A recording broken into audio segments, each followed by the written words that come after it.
Hi everyone.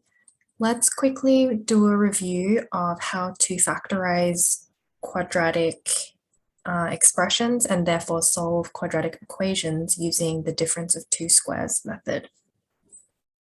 This method is useful because when attempting to solve a quadratic equation, the first strategy should always be factorization because it's usually the fastest approach. So let's see why this method works, firstly. Consider the product of these two linear expressions, a plus b and a minus b. Now I'm just going to expand these brackets.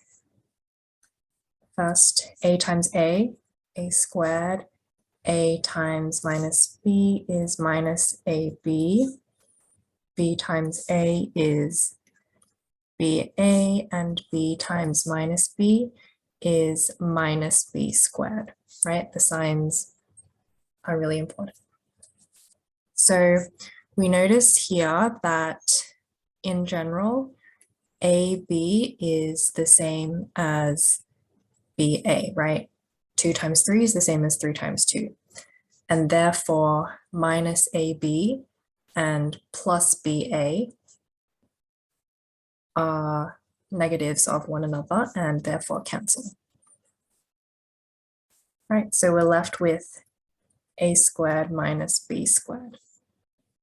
Now we can use this result and I'll just summarize it over here. So a squared minus b squared is equal to a plus b and a minus b. Right, so what we've just done is we've expanded this expression. We can do the reverse, right? When we see this expanded expression on the left-hand side, we can rewrite it as a factorized expression, namely the product of two linear expressions. And so we're going to be using this, which is known as the difference of two squares. Right, so first example, to solve the equation x squared minus 16 is equal to 0, we're going to use this highlighted equation and recognize that x squared minus 16 can be rewritten as x squared minus 4 squared, right? Because 16 is a perfect square. Now this equation looks very similar with x equal to a and 4 equal to b. So just using this formula, we're able to now rewrite this equation as x plus 4 times x minus 4. Now that we've written this as a product of two linear expressions, we can use the null factor theorem, and that tells us that when two things are multiplied together, if the product is equal to 0, one of those things must be equal to 0. Therefore, we have two options. Either x plus 4 is equal to 0 or x minus 4 is equal to 0.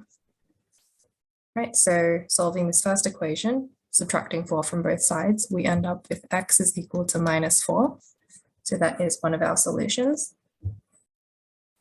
And over here, if we add 4 to both sides, we end up with x is equal to positive 4.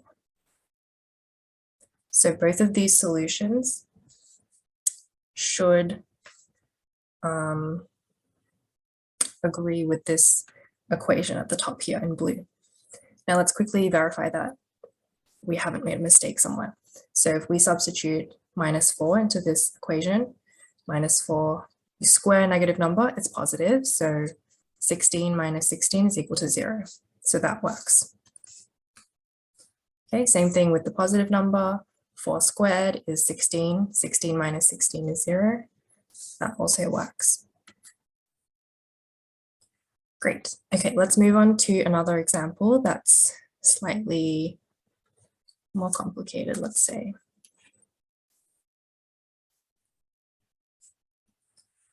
So let's move this down.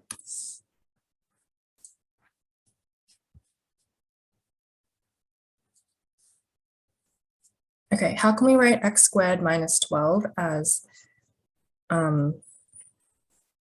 product of linear expressions?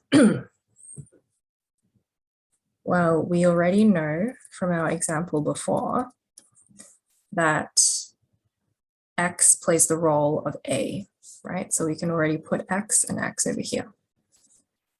But 12 is not a perfect square, right? Before we had 16, and we wrote that 16 was equal to 4 squared because 4 was the square root of 16. Therefore, we might as well say that since 12 is the square root, the square root of 12 is root 12. We'll put that in this time. Okay. Let's quickly verify that this indeed gives us what we want. Okay, so x plus root 12, x minus root 12. Expanding, we get x squared minus root 12x, okay, plus root 12x, and then minus root 12 times root 12 is just 12. The middle two terms cancel as we expect, and we end up with x squared minus 12. Okay, so this strategy works. So whenever you see x squared minus something, you may rewrite it as x plus the square root of that number, so long as there is a negative sign in front of it in the original expression, times x minus the square root of that number. Okay. Let's now rewrite this because we know that using our knowledge of surds, we can rewrite root 12 as the square root of 4 times 3, and that can then be written as square root of 4 times square root of 3, right? The square root of 4 is just 2, so 2 root 3. Okay, now this becomes x plus 2 root 3, x minus 2 root 3. Okay, we're up to the last step where we can now use null factor to conclude that either x plus 2 root 3 is equal to 0 or x minus 2 root 3 is equal to 0. Okay, subtracting 2 root 3 from both sides of this equation on the left here, we end up with x is equal to minus 2 root 3. And on the other hand, adding 2 root 3 to the equation on the right, we end up with x is equal to positive 2 root 3. Okay, so these are our solutions. Now, if we were to square minus 2 root 3,